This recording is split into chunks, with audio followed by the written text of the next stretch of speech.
મંત્રીમંડળના નિર્ણયથી સાંસદ મનસુખ વસાવા નારાજ છે। ભરૂચના ઝઘડિયામાં પ્રમુખ તરીકે સંદીપ પટેલની વરણી સામે વિરોધ નોંધાવ્યો। સોશિયલ મીડિયા પર પોસ્ટ કરીને પણ ઠાલવી વ્યથા અને એની માનસિકતા ભાજપની નથી તેવી કમેન્ટ પણ કરી। લોકસભા ચૂંટણીમાં મારી વિરુદ્ધ કામ કર્યું, વર્ષોથી સંગઠનમાં મહેનત કરી રહેલા કાર્યકરોની અવગણના કરાય હોવાનો પણ આક્ષેપ મનસુખભાઈએ કર્યો છે। ઝઘડિયામાં કંઈક કાચું કપાયું છે। ઝઘડિયામાં પ્રદેશ સમક્ષ જે રિપોર્ટ પહોંચ્યો છે એ રિપોર્ટમાં મને થોડો વાંધો છે। જે સંદીપ પટેલ જે ફૂલવાડી ગામના જે છે ડેપ્યુટી સરપંચ છે, પાર્ટીમાં એનું કોઈ જ યોગદાન નથી, આ ગામ પૂરતું છે, પણ આખા તાલુકાને સંભાળી શકે તેવો સક્ષમ વ્યક્તિ નથી। અને કેટલાક ધંધાકીય જે રેતી ઉદ્યોગ છે, ખાણ ખનીજ જેવા લોકો સાથે સંકળાયેલો છે। તો મારા કાર્યક્રમ નિષ્ફળ બનાવવા માટે બધી જ પ્રકારના આ સંદીપ પટેલે પ્રયત્નો કર્યા। તો એની માનસિકતા જ ભાજપ સાથે નથી, વિચારધારા ભાજપની છે જ નથી। તો આવનારા દિવસો ઝઘડિયા જેવા તાલુકાની અંદર બધા જ લોકોને સાથે લઈને ચાલે, બધા જ વર્ગના લોકોને સાથે લઈને ચાલે। ભારતીય જનતા પાર્ટીની વિચારધારા, રાષ્ટ્રવાદની વિચારધારા વાળો માણસ જ ત્યાં પ્રમુખ તરીકે ચાલે।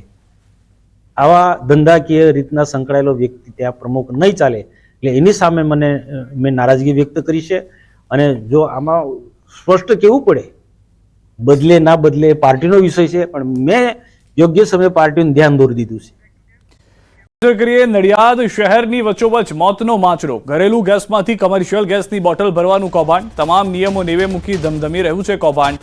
બોટલમાં છૂટક ગેસ ભરી અપાતા હોવાનું કૌભાંડ, ઘરેલું એલપીજીનો ગેરકાયદેસર વેપલો સોસાયટી નજીક જ ચાલે છે જોખમી કૌભાંડ। આ સમગ્ર મામલે જિલ્લા પુરવઠા અધિકારી, ક્રાઇમ બ્રાન્ચ સહિતના અધિકારીઓ ઘટના સ્થળે પહોંચીને તપાસ હાથ ધરી છે।